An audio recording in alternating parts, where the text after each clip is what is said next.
আর নামাজি হও, নামাজের প্রতি যদি সত্যিকার যত্ন থাকে, পরিবারের লোকজন যদি নামাজি হয়, তাহলে আমি আল্লাহ এইভাবেই ব্যবস্থা করে দিব। কেমন ব্যবস্থা? ছোট্ট একটা ঘটনা বলি। তারিক জামিল একটা ঘটনা বর্ণনা করেছেন। জর্ডানে তিনি দ্বীনের দাওয়াত নিয়ে যখন গেলেন, ওই জর্ডানের মধ্যে, জর্ডানের মার্কাজ মসজিদের যিনি আমির, ওই আমিরের বাসায় তিনি চলে গেলেন। আমির সাহেব তাকে বাসায় নিয়ে গেল। তারিক জামিল বর্ণনা করেন যে তার পরিবার সহ তিনি জর্ডানে গিয়েছিলেন দাওয়াতের কাজে।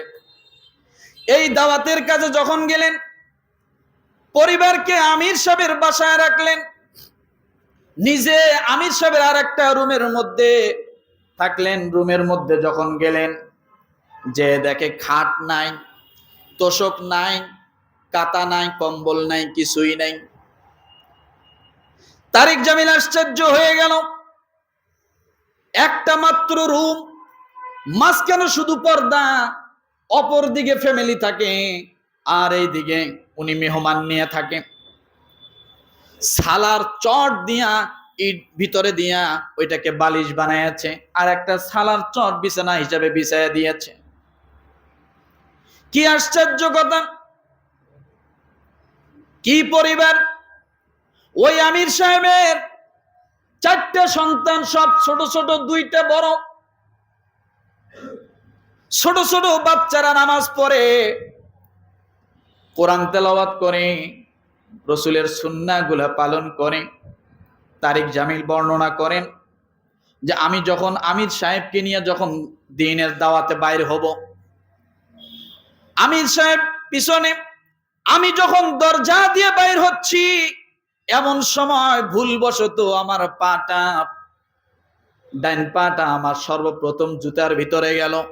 ছোট্ট 4 বছরের বাচ্চা ওখান থেকে ফলো করেছে, ডাক দিয়ে এসে বলে, আঙ্কেল আপনি এখানে বাম পা আগে প্রবেশ করান। কি আগে প্রবেশ করেন? কি আগে প্রবেশ করান? বিসমিল্লাহ বলে আপনি পা দেন জুতায়। আশ্চর্য হয়ে গেছে, এতটুক বাচ্চা, 4 বছরের বাচ্চা বিসমিল্লাহ শিখায়, কোন পা দিয়ে প্রবেশ করবে সেটা শিখায়। এরপর আমির সাহেবকে নিয়ে যখন চলে গেলেন, হঠাৎ করে দুর্ভাগ্য কপাল, একটা রোড অ্যাক্সিডেন্ট হয়ে গেল। রোড অ্যাক্সিডেন্ট হওয়ার কারণে আমির সাহেব ইন্তেকাল করলেন। তারিক জামিল আহত হয়ে গেল। কোন রকম ভাবে সেখান থেকে সুস্থ হয়ে যখন ওই লাশটা নিয়ে যখন বাড়িতে ফিরলেন, বাড়িতে ফেরার পরে সকলে আশ্চর্য, কোনো কান্নাকাটি নাই, কোনো হাই হুল্লা নাই, কোনো চিৎকার নাই, কোনো চেঁচামেচি নাই। নীরবে পরিবারের চোখ থেকে দরদর করে পানি পড়ে। সন্তানরা তার বাবার সামনে এসে চোখ দিয়ে শুধু পানি মোছে। কিছুক্ষণ আগে বাবাকে ঘর থেকে বিদায় দিল, এখন বাবা লাশ হয়ে আসছে। আমির সাহেব ডাক দিয়ে বলেন, যখন লাশটা কাফন দাফনের ব্যবস্থা করা হলো, এরপরে রাত্র যখন চলে আসলো, তারিক জামিলের স্ত্রী ওই আমির সাহেবের ফ্যামিলির সঙ্গে আছেন। রাতের বেলা গভীর যখন হয়েছে, 4টা সন্তানকে নিয়ে ওই আমির সাহেবের স্ত্রী নামাজের মধ্যে দাঁড়িয়ে গেছে। নামাজের ভিতরে দাঁড়িয়ে দাঁড়িয়ে নামাজ পড়ে আর চোখের পানি ছেড়ে দিয়েছে। আস্তে আস্তে হালকা হালকা কান্নার আওয়াজ শোনা যায়। আল্লাহ যেহেতু বলছেন, আকিমিস সালাতা লিদুলুকিশ শামসি ইলা গাসাকিল লাইলি ওয়া কুরআনাল ফাজর ইন্না কুরআনাল ফাজরি কানা মাশহুদা। রাত যখন হয়ে যায় নামাজ পড়ো, ভোর যখন হয়ে যায় ফজরের নামাজে দাঁড়াও। কেন দাঁড়াইবা জানো? ফজরের নামাজ যখন একজন মানুষ দাঁড়িয়ে যায়, আমার আল্লাহ তাআলা 2 দল ফেরেশতাকে দিয়া ফজরের নামাজের মুসল্লি হয়ে যায়, আর মানুষটা ওই 2 দল ফেরেশতার ইমাম হয়ে দাঁড়িয়ে যায়। রাতে যে দল ডিউটি করেছে সে নামাজে, দিনে যে দল ডিউটি করেছে সেও নামাজে। অর্থাৎ নামাজের মাধ্যমে হ্যান্ড ওভার হবে দায়িত্ব। সুবহানাল্লাহ বলবেন। দুই দল ফেরেশতা একসঙ্গে নামাজে দাঁড়িয়ে যায়। এই জন্য বলা হয়েছে রাতের বেলা উঠো, নামাজ আদায় করো। কি করতে বলা হয়েছে? নামাজ আদায় করো। ও মুসলমান, আমির সাহেবের স্ত্রী কান্না করে করে শুধু ডাক দিয়ে বলতেছে, আল্লাহ,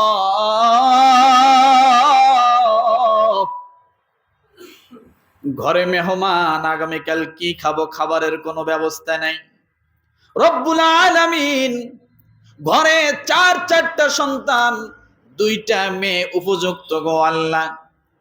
আমি একজন দুর্বল নারী, হয়তো আমাকে কঠিন পরীক্ষায় ফেলাইয়াছ। আয় আল্লাহ, তোমার রাসূল বলেছে নামাজের মাধ্যমে রিজিক চাও, নামাজের মাধ্যমে শান্তি চাও, নামাজের মাধ্যমে আল্লাহর কাছে সাহায্য চাও। কথা ঠিক কিনা? ঠিক। ওয়াস্তাঈনু বিস-সাবরি ওয়াস-সালাহ ওয়া ইন্নাহা লাকাবীরাতুন ইল্লা আলাল খাশিঈন।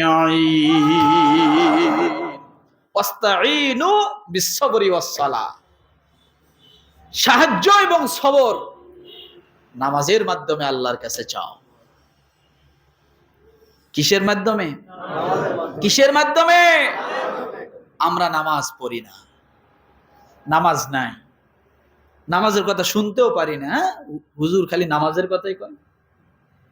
নামাজ সর্বরোগের মহা ঔষধ, সমস্ত রোগের হায়ার অ্যান্টিবায়োটিক, সমস্ত বিষয়ের হায়ার অ্যান্টিবায়োটিক, সমস্ত বিষয়ের ওষুধ। সেটার নাম কি? রাতের বেলা বিবি কান্না করে, বাচ্চা 2টা, বাচ্চা 4টা নামাজের মুসল্লায় দাঁড়িয়ে কান্না করে, আর ডাক দিয়ে বলে, আল্লাহ,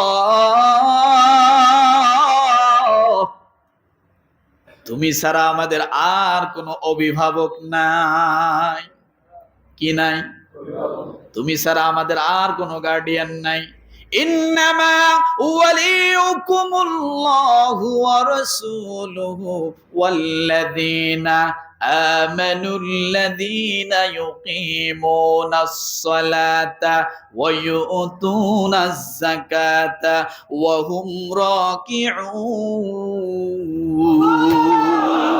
আয় আল্লাহ, শুনেছি তুমি বলেছো নামাজের মাধ্যমে তুমি অভিভাবক হয়ে যাও, নামাজের মাধ্যমে তুমি ওলি হয়ে বন্ধু হয়ে যাও। সূরা মাইদা আয়াত নাম্বার 55-তে আল্লাহ বলেছেন, নামাজ যদি পড়ো আমি বন্ধু হব, নামাজ যদি পড়ো আমি তোমাদের ওলি হয়ে যাব, অভিভাবক হয়ে যাব। আয় আল্লাহ, সেই নামাজে দাঁড়িয়ে গেছি রাতের অন্ধকারে, আমাদের জন্য ডাইনে কেউ নাই, বামে কেউ নাই, আমাদের দিকে দেখার কেউ নাই গো আল্লাহ তুমি ছাড়া। আয় আল্লাহ, আমার 2টা উপযুক্ত মেয়ে নিয়ে আমি এখন কোথায় যাব, কি করব, কিছুই বুঝি না। এই কথা বলে বলে কান্না করে করে জার জার করে ফেলছে।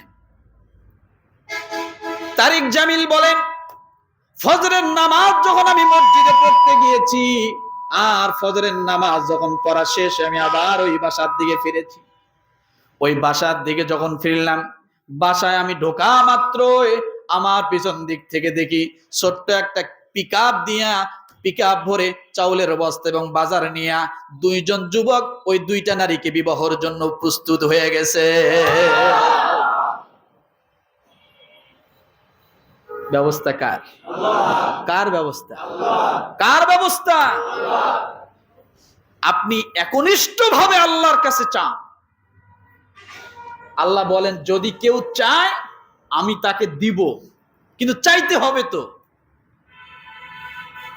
বিড়ি খাবে না জিকির করবেন, এই জিকিরে কাম না। বোঝেন নাই কোথায়? বিড়ি খাবে না জিকির করে, জিকিরে কাম না। সুদ খাবে না নামাজ পড়বেন, এই সুদে কাম না, এই নামাজে কাম না। রাগ করলেন মনে হয়? এই কথাগুলো তো কেউ শুনতে রাজি না। হুজুর সব ওয়াজ করেন, এইগুলো যাইয়েন না হুজুর, এগুলো একটু আমাদের লাগে হুজুর, তাই না? কি কষ্ট পাচ্ছেন মনে হয়? আল্লাহ বলেন, লা নাসআলুকা রিজকা, আমি আপনার কাছে রিজিক চাই না, নাহনু নারযুকুকা ওয়াল আকিবাতু লিত-তাকওয়া। আল্লাহ বলেন, আমি তো আপনাকে রিজিক দিব, রিজিক আল্লাহ এইভাবেই দিবে। কিভাবে দেখেন, আপনারা ইউটিউবে